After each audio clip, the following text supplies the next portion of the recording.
So how do you get the wages that you deserve as a graphic designer? This is a question that I had recently come in from the question submit form that I have on my videos.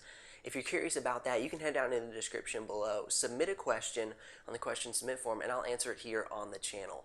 And this is one that came from a subscriber, and they were saying, I work as an in-house designer, and people just don't see the value in what I do, so they can't seem to really pony up the money to pay me what I deserve as a designer, the skills I have. I mean, some of us have gone to school. I mean, I myself have gone to school for my bachelor's and my master's degree in graphic design. And how do you show that value that you deserve to be able to make money to support your family, to pursue alternate dreams and opportunities that you want to make happen? So let's have that conversation. Let's talk about that right now.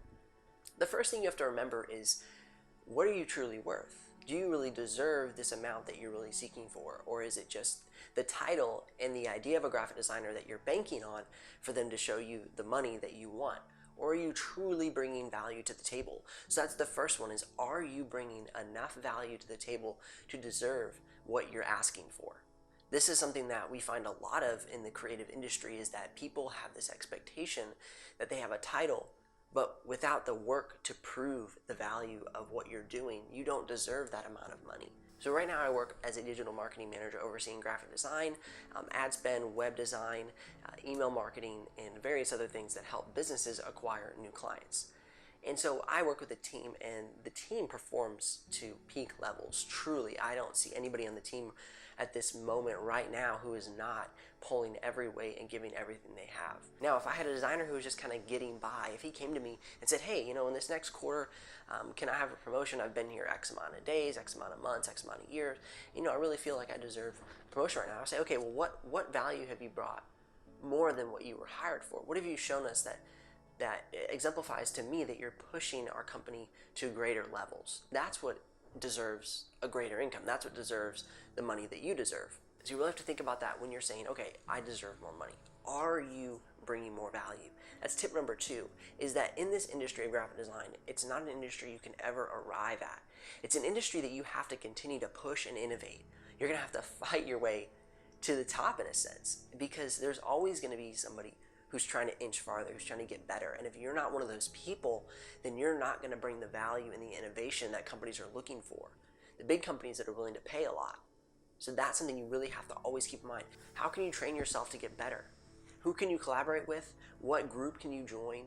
Who can you get creative accountability with in order to continue to grow as a graphic designer? Because that's what's going to create more value for you, and that's what's going to give you the opportunity to create more income. Now, there's also been this idea that we need certifications or unions as graphic designers. And I thought about this too when I first was getting into the industry, because I thought that I just needed this level of skills, and that's where I would stay, and that's what people would pay me for, and that's what I would make. And I quickly realized that that wasn't the case, because there were people who were hungrier than I was. And so the idea that unions, or the idea that a certification is the way to go, doesn't work, because that in a sense stifles the innovation. I was asking a mentor of mine about this, and he said, let me tell you something. He said, I was in New York a couple of years ago. I got on an elevator and I went to push a button, and my hand almost literally got swatted away from the buttons. And he said, sir, what floor are you going to? And my mentor said, 6. Can I not push the button? He goes, no, sir, this is my job. He went up to the 6th floor. He began to have a quick conversation. He found out that the man was a union worker. He'd been there for about 25 or 30 years. And he was making $90 an hour to stand in an elevator and push a button all day. Now, I'm not saying that that man's life was not important. I'm not saying that he didn't deserve every bit of that $90. But what I am saying is, I'm kind of hesitant to believe that that job is worth $90 an hour. So the thing is, he never seeks to get better at elevator button pushing, so to speak. Just as if we had these certifications, if we had these unions, what would spur the desire for us to innovate? What would spur the desire for us to get better? It's the capitalistic, or it's the innovation mentality that pushes the bounds of graphic design, that creates more value for you. The third thing I want to talk about is, what is a graphic designer truly worth? I want you to go down right now in the description below and either guess or state what a graphic designer makes in your area, and what you think you would like to make over the coming years. This is something I just want to do to put down there for you to look at, for you to say, this is a goal, this is what I want to shoot after. So just go down there, type that right now, what you either think to make or what you want to make, and then how do you get there? So that's the thing you have to look at, is if you're making this much but you want to do this, how do you get to that step? You need to establish some creative accountability. You need to set goals. You need to do side projects to continue to better your efforts and to continue to better your skills. Because if you're only doing the same thing, let's say you work for a marketing agency and you're just pumping out digital ads all day, but you really want to get into web design, or you really want to get into more branding, but you'll never have anything for your portfolio and you'll never have anything to show anybody. So do you need to wake up early or stay up late to start to really develop that portfolio to get better? Sketch more. Do more logos, do more tests, talk to more people, make more connections. These are some things that you really need to goal set for, or else you won't be able to continue to grow and innovate. Last question I have for you, would a goal setting course for graphic design be something that would be interesting to you?